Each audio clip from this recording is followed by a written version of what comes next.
Hey friends, Deanna here with Homestead and Chill, and welcome to our new orchard space. Just a few months ago, this was nothing but a barren, weedy, sandy hillside, and now as you can see, it is full of life and love and plants. I can actually hear the bees buzzing around behind me right now. We've planted fruit trees, plants for pollinators, California natives, and other drought-tolerant plants in this space. This has been by far one of our largest and most labor-intensive projects, but also one of my favorite to date. So we broke ground in this space in January, planted everything in April, and now here it is mid-June. So as you can see, things have grown in very quickly. So I did my best to take footage and document all of the steps that we took to create this space, from clearing all the weeds to contouring the land with natural terraces or berms, bringing in some bulk soil, laying down burlap as natural landscape fabric. We installed a solar drip irrigation system, which I have a separate video on, doing all the planting, adding mulch, all that good stuff. So I thought I would put together this video today to kind of show you the space and show you the steps that we took to create it. So come along and watch the transformation. I'll also include a written blog post with more photos and details and a master plant species list of all the plants we used in this space, since I won't be able to obviously name all of those as we walk around today, and I'll link that in the caption. So don't forget to like and subscribe if you enjoy this video, and let's go take a look around. All right. So before we dig into the work itself, I thought I would give you a little background about what kind of inspired the ideas and design for the space based on what it looked like before we got started.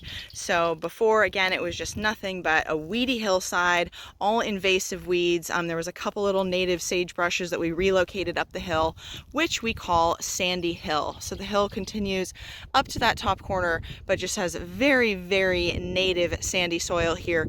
And we noticed a lot of runoff whenever it rained, which actually was quite a lot this winter while we were working on this project. We were doing a lot of this work in the really wet months here on the central coast of California in like January and February.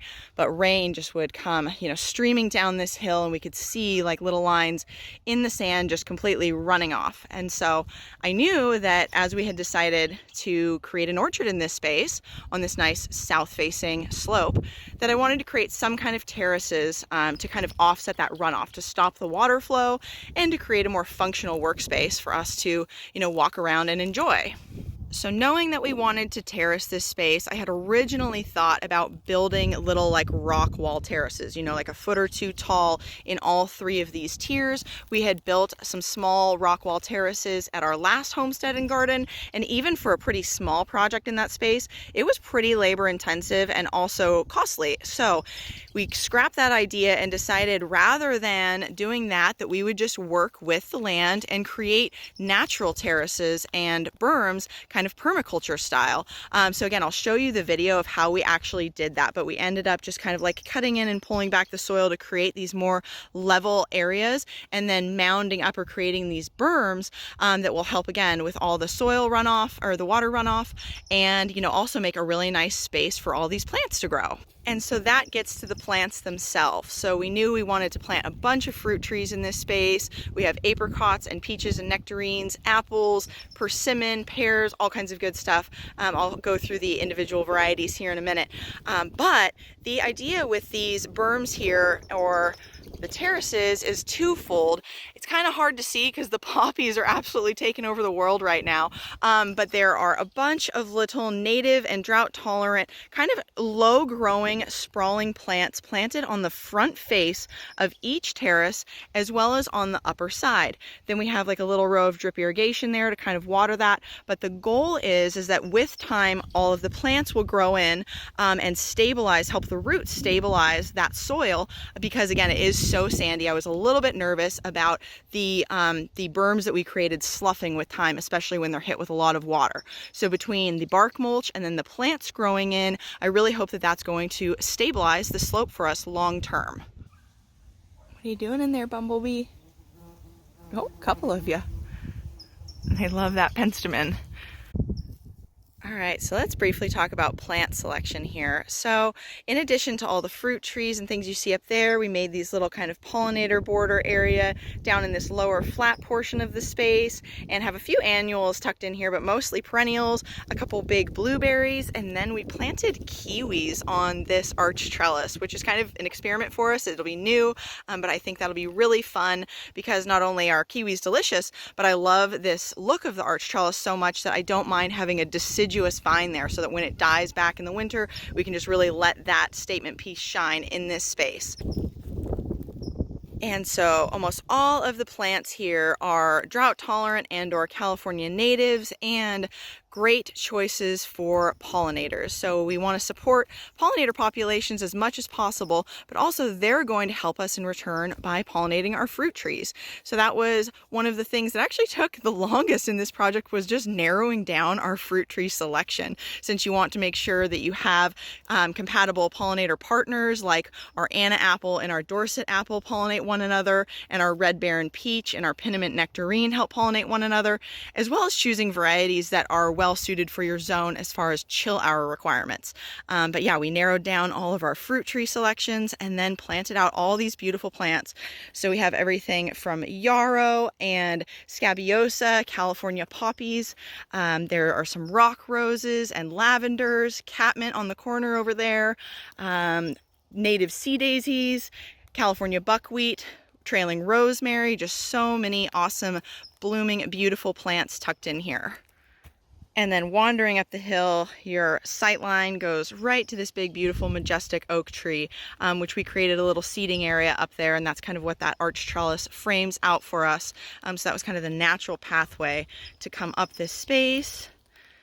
We have quite a few peaches already on the tree. Things have just been so happy. And then another thing that we added as a really great kind of a permaculture orchard companion plant is Comfree.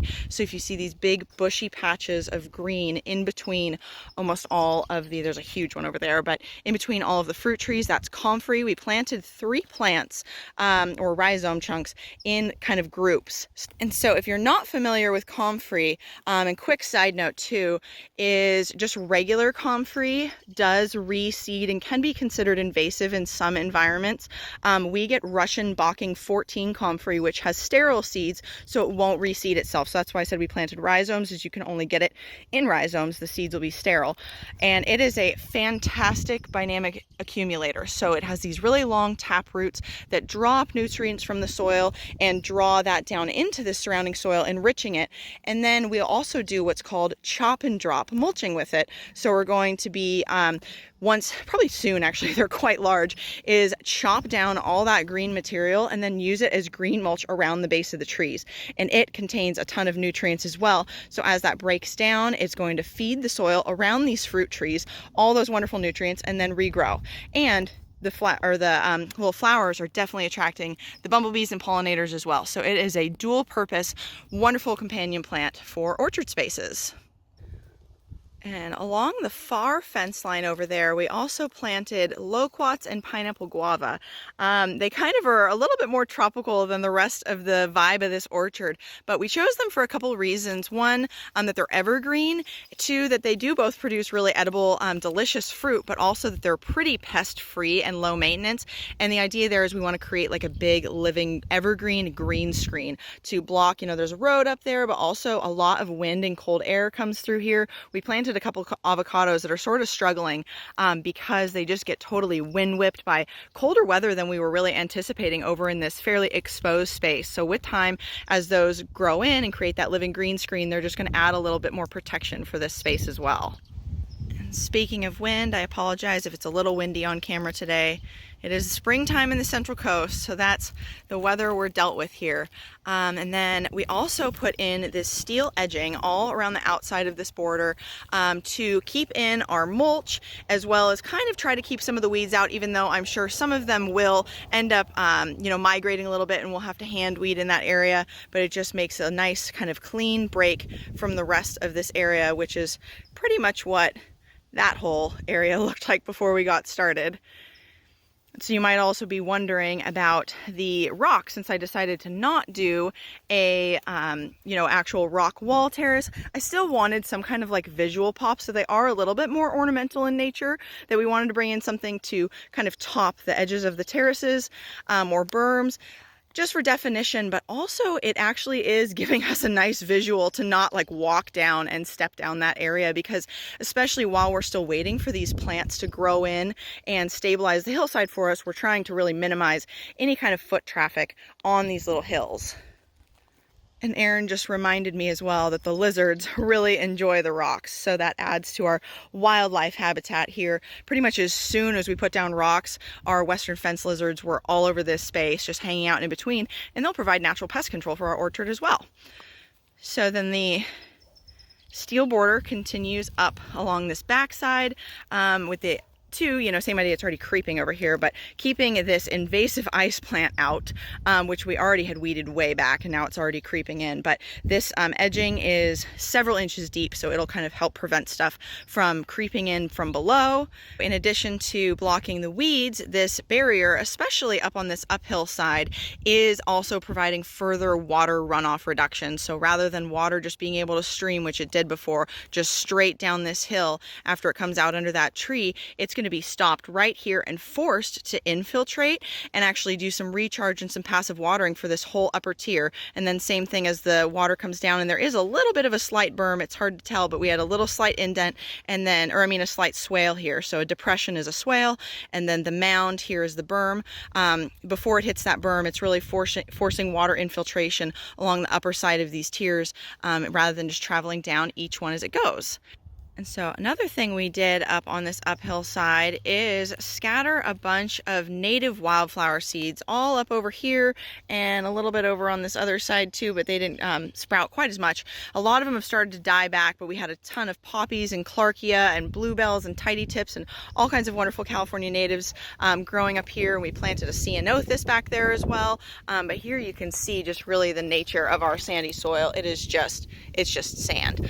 So it needed a lot of help, which you'll see we brought in a bit of fill soil to help kind of feed these trees as well, because our native soil was just so devoid of life, no worms, really probably no nutrients to speak of. And the plan with time is to continue to just throw more and more native wildflower seed out into this little field area beyond the orchard. And hopefully it will start competing with and out-competing all of the invasive weeds that are over there.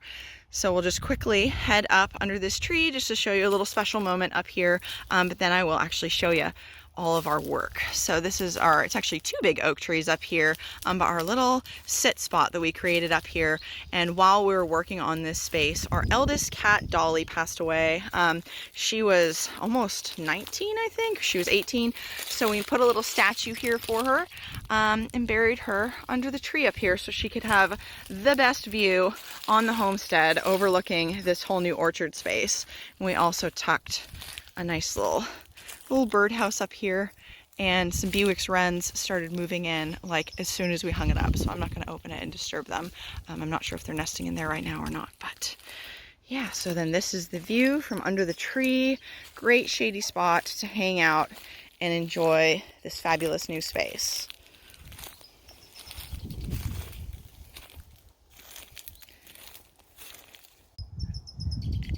And so up in this corner, we have another kind of different example of a permaculture style swale. So again, this border is blocking the runoff kind of going that way, but the main really, significant area of runoff was up this steep sandy hill and would come straight down here. We decided to put in a rock-lined trench. So we dug a nice little trench here and filled it with some nice chunky rocks that'll have good drainage, and then have that diverting. I don't know if you can really see the angle, but when it comes down the hill, it hits that and is going to come this way over to this little mini landing where we have a Desert King fig tree. And fig trees like a good amount of water, and we do have drip irrigation on all of this as well, but we just figured why not direct some of that runoff right over to this tree, which again, not only is feeding our trees, but helping to stabilize our sandy soil by not allowing them to dry out so much. So the gravel comes right up behind that guy, and then he'll get some passive water from that. And last but not least, a quick rundown of the trees. So here we have a Fuyu persimmon. This is a King David apple.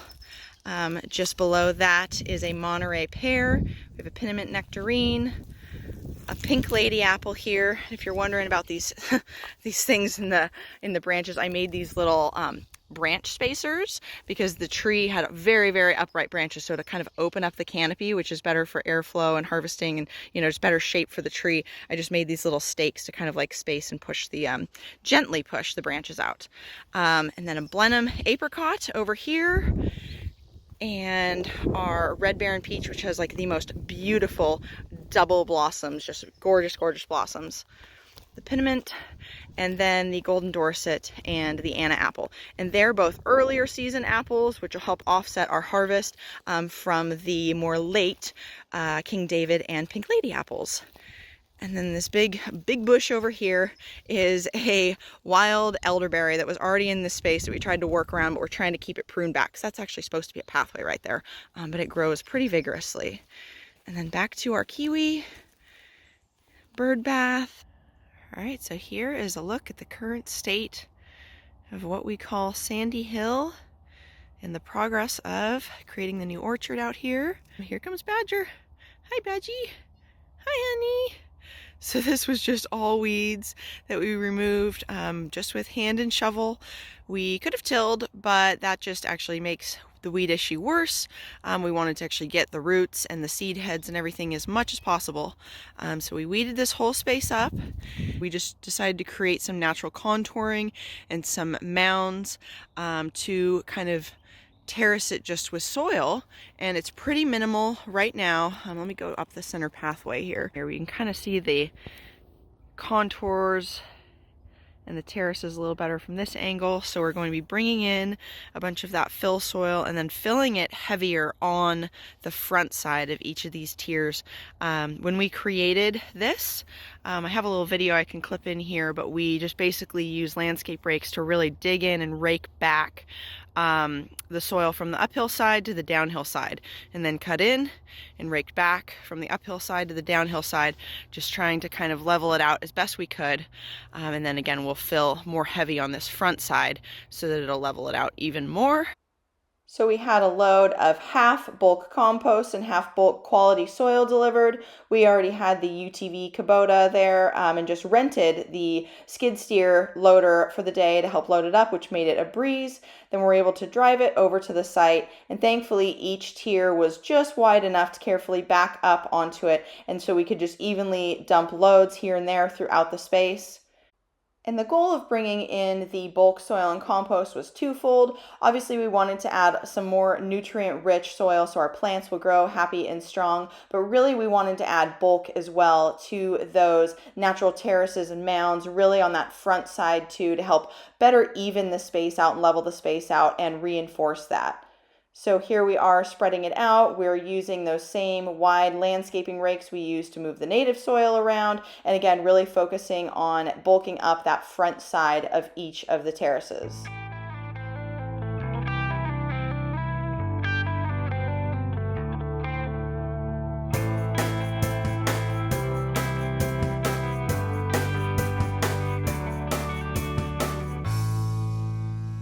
Next, we put down a piece of plywood and danced a funny little jig on top to help compact and better hold in place these berms we just created. Normally, you don't want to compact your soil much, but this was really light and fluffy right after we had first put it down. Then we went back through with a broad fork and a shovel, and in a nice wide diameter around where every tree was going to be planted, we mixed the good soil in. We don't usually want to till our soil, but again, we wanted to work that good stuff in, especially for our trees. And then we got to work planting trees. So we do have a bad gopher problem here, and so every tree went in a wire gopher basket to protect its root ball.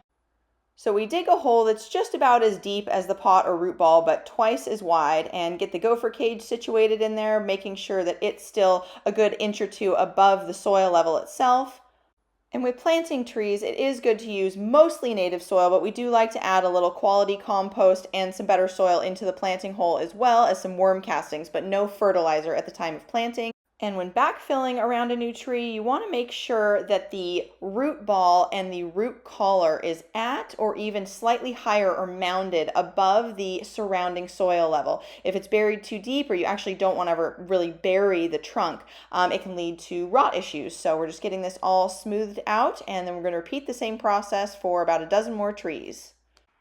And now time for the burlap. So this was actually one of the more stressful parts of the project because we ended up having to change plans. We had originally ordered a few rolls of just long rolls of natural untreated burlap that we were going to just roll out and cover the whole space with, but our order kept getting delayed and then eventually was lost. And so we were up against the clock and rain. There was so much rain during this time, and I was terrified that it was going to come and like wash away all of these natural berms that we had just created. And so we wanted to get this space covered as quickly as possible with something, so we opted for these squares of burlap that we could get locally instead.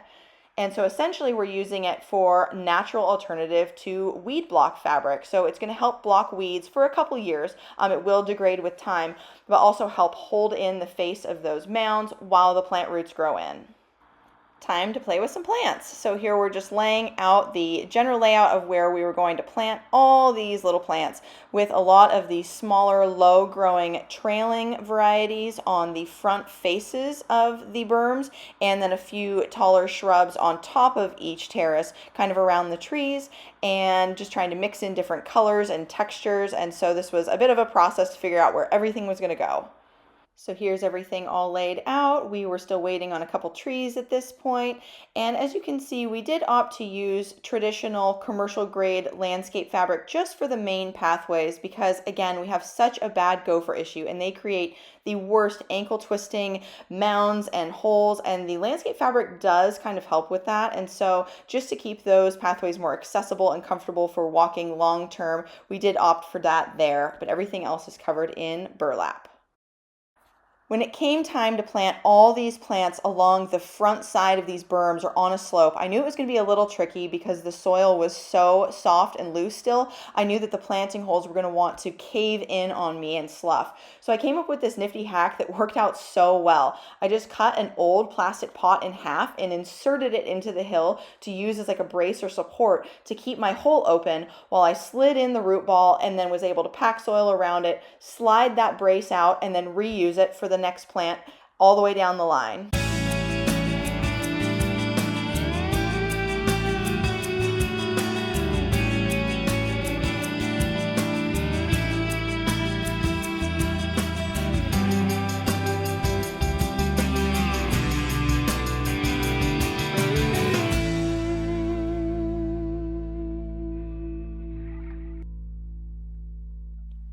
Next, we laid the border rocks on top of all the terrace edges and did about 10 million squats in the process, but it was so worth it. I was so excited to see how it was all coming together at this stage and looking so sharp. And during the months that we were working on this project, we were also working on installing all of these water lines on the side. So they run up to the top of Sandy Hill where we tapped into our main water line and installed a new 4-valve station and handy solar powered control panel. And I made a whole separate YouTube tutorial on how we put this whole system together step by step. So I will link that in the caption. But essentially, there are the water lines that come down the hill and then convert to drip irrigation lines that go and water the entire space.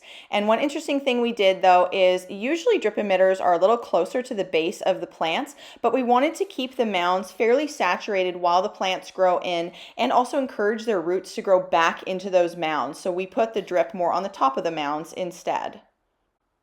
After finishing with the hilly terraced portion of the project, we moved to the lower flat space where we used the same natural untreated burlap to cover the whole area, and then brought in this absolutely gorgeous Moongate trellis. It's from Gardener Supply. I do have an affiliate link I will add in the caption if you're interested, but it just really made the space pop. I love it so, so much.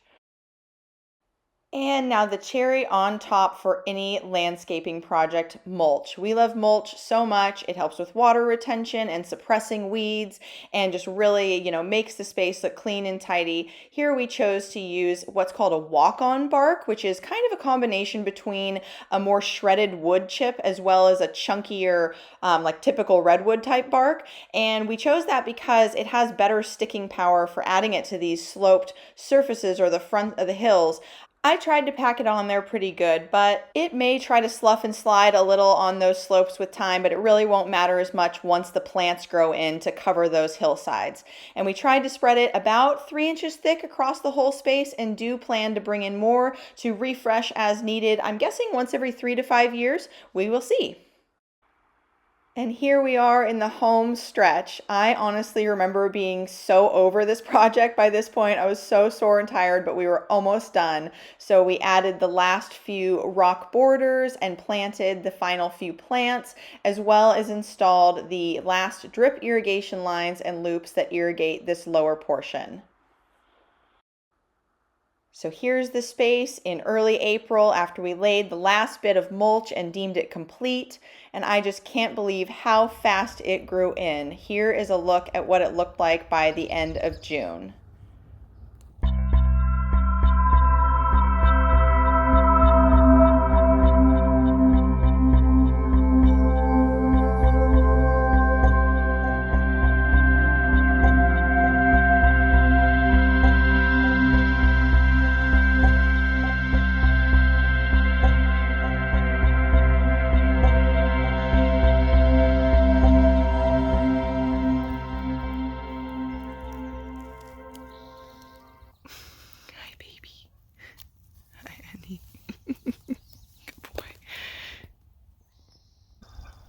So that's the space.